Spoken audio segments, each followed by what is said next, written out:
இனிய தமிழமுது நேயர்களே, உங்களுக்கு இனிய மதிய வணக்கங்கள்.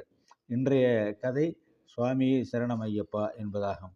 நான் மதுரையிலே எனது சித்தப்பா வீட்டிலே தங்கியிருக்கின்ற பொழுது எனது சித்தப்பாவிற்கு சிறிது உடல்நலம் குறைவு ஏற்பட்டது. உடனடியாக அவரை அருகிலே இருக்கிற மருத்துவமனையிலே கொண்டு போய் சேர்த்தோம். அப்பொழுது நான் ஐயப்ப சுவாமிக்கு மாலை போட்டிருந்தேன். அந்த சமயத்திலே அவர் கோமா நிலைக்கு சென்று விட்டார். ஒரு 10 நாட்களுக்கு பின்னாலே அவர் கவனித்து கொண்டிருந்த மருத்துவர் நான் சபரிமலைக்கு மாலை அணிந்து அந்த கலர் வேட்டியுடன் இருப்பதை பார்த்து அவர்கள், ஏன் இங்கே இருந்து கொண்டிருக்கிறீர்கள், உங்கள் சித்தப்பாவுடைய நிலைமை சரியில்லை, இங்கே நிற்கக்கூடாது என்று சொன்னார்கள். உடனடியாக நான் சென்று அந்த உடையெல்லாம் மாற்றிக்கொண்டு அந்த சித்தாப்புதூர் என்ற ஊரில் இருக்கிற ஐயப்ப சாமியை வணங்கி மாலையை கழட்டிவிட்டு வந்து விட்டேன்.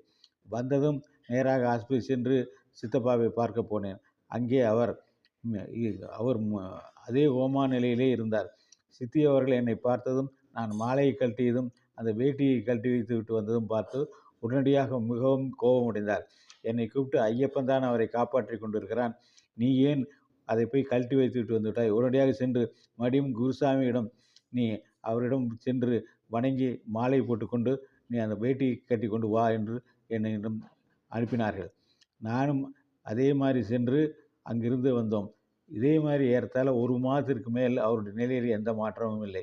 உறவினர்கள் வந்தவர்களெல்லாம் சொன்னார்கள், பெரிய டாக்டரிடம் சென்று இவ்வாறே இருக்கிறதிலே எந்தமான முன்னேற்றம் இல்லை, எனவே இவரை வீட்டுக்கு அழைத்து கொண்டு போகலாமா என்று கேட்டார்கள். அவர் நேரடியாக அங்கே பெட்டுக்கு வந்தார். வந்தவுடன் அவர் எனது சித்தியை கூப்பிட்டு, இந்த மாதிரி அவர் நிலைமையில் எந்த முன்னேற்றம் காணும், ஆனால் அவருக்கு முன்னேற்றம் ஏற்படுமா என்றால் ஏற்படும், எப்பொழுது ஏற்படும் என்பது சொல்ல முடியாது, நீங்கள் தான் தீர்மானிக்க வேண்டும் என்று சொன்னார்கள். நான் எனது தம்பியை தனி அறைக்கு அழைத்து சொன்னேன். நீ அந்த வந்தவர்களிடம் உறவினர்களிடம் கொண்டு சொல், எனது தந்தைக்கு என்ன ஏற்பட்டாலும் ஆஸ்பத்திரியிலே இருக்கட்டும், அதை விட்டு போகக்கூடாது என்று சொல் என்று சொன்னேன். எனது சித்தி என்னிடம் அழைத்து, நீயும் அவனுடன் சேர்ந்து மற்றவர்களிடம் எடுத்து சொல்லு, நான் உன்னை ஐயப்பனாகவே பார்க்கிறேன், எனவே நீ ஐயப்பனாகவே அவருடைய பக்கத்திலே எப்பொழுது இருக்க வேண்டும் என்று கேட்டுக்கொண்டார்கள். அப்படியே மற்ற உறவினரிடம் சென்று எது நடந்தாலும் இது ஆஸ்பத்திரியில் நடக்கட்டும், வீட்டுக்கு கூட்டிகிட்டு போக வேண்டாம் என்று நானும் சொன்னேன். உறவினர்கள் எல்லோருமே மிகுந்த கோபமடைந்தனர். அவருக்கு, அந்த குடும்பத்திற்கு நாங்கள் துரோகம் செய்கிறோம் என்றெல்லாம் சத்தம் போட்டார்கள். அதற்கு பின்னாலே ஏறத்தாழ ஒரு மாதத்திற்கு பின்னாலே அந்த ஐயப்பனை வணங்கி நாங்கள் கேட்டுக்கொண்டதன் பேரிலே அல்லது பக்தியினுடைய காரணமாக இறைவனுடைய அருளாக தெரியவில்லை, அவருக்கு விழிப்பு வந்தது.